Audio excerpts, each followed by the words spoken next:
జైపూర్లోని షేర్-ఎ బంగ్లా national స్టేడియంలో జరిగిన తొలి వన్డే మ్యాచ్లో పాకిస్తాన్ జట్టు అవమానకర పరాజయాన్ని చవిచూసింది. 3 మ్యాచ్ల వన్డే సిరీస్లో భాగంగా జరిగిన ఈ మ్యాచ్లో పాకిస్తాన్ కేవలం 114 పరుగులకే కుప్పకూలిపోయింది. అనంతరం బంగ్లాదేశ్ ఈ లక్ష్యాన్ని సులభంగా ఛేదించి మ్యాచ్ని సొంతం చేసుకుంది.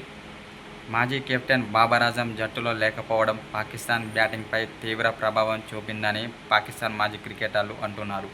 టీ20 వరల్డ్ కప్లో సెమీఫైనల్కు అర్హత సాధించలేకపోయిన పాకిస్తాన్ జట్టు ఈ మ్యాచ్లో పాకిస్తాన్ నమోదు చేసిన 114 పరుగులు బంగ్లాదేశ్పై వన్డేల్లో అత్యల్ప స్కోరుగా నిలిచింది. అంతకుముందు 1999లో పాకిస్తాన్ 161 పరుగులకు మాత్రమే చేసింది. ఈ మ్యాచ్ని పాకిస్తాన్ జట్టు కొత్త ఆరంభంగా భావించినప్పటికీ మైదానంలో మాత్రం పూర్తిగా ఒత్తిడికి లోనైంది. టీ20 వరల్డ్ కప్ వైఫల్యం ప్రభావం ఇంకా జట్టుపై కొనసాగుతున్నట్లు కనిపించింది. తాంజీద్ హసన్ మెరుపు ఇన్నింగ్స్. ఈ మ్యాచ్లో అతడు చాలా అద్భుతంగా ఆడాడనే చెప్పాలి. 115 పరుగుల లక్ష్యంతో బరిలోకి దిగిన బంగ్లాదేశ్ జట్టు ఈ మ్యాచ్ని చాలా సులభంగా ముగించేసింది. కేవలం 15.1 ఓవర్లలోనే 2 వికెట్లు కోల్పోయి విజయాన్ని సాధించింది.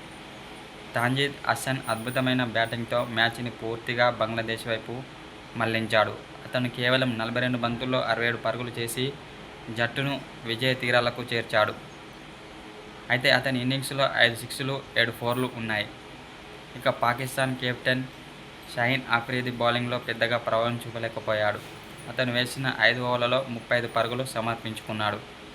అయితే ఇతడు తో బౌలర్ అని పాకిస్తాన్ క్రికెటర్లు అంటున్నారు. ఈ మ్యాచ్లో అసలైన హీరో బంగ్లాదేశ్ యువ పేసర్ నాహీద్ రానానే. అదనపు వేగం, బౌన్స్ను ఉపయోగించుకుంటూ పాకిస్తాన్ బ్యాటింగ్ను పూర్తిగా కూల్చేశాడు. 24 పరుగులు మాత్రమే ఇచ్చి 5 వికెట్లు తీసి పాకిస్తాన్ టాప్ ఆర్డర్ను చిత్తు చేశాడు.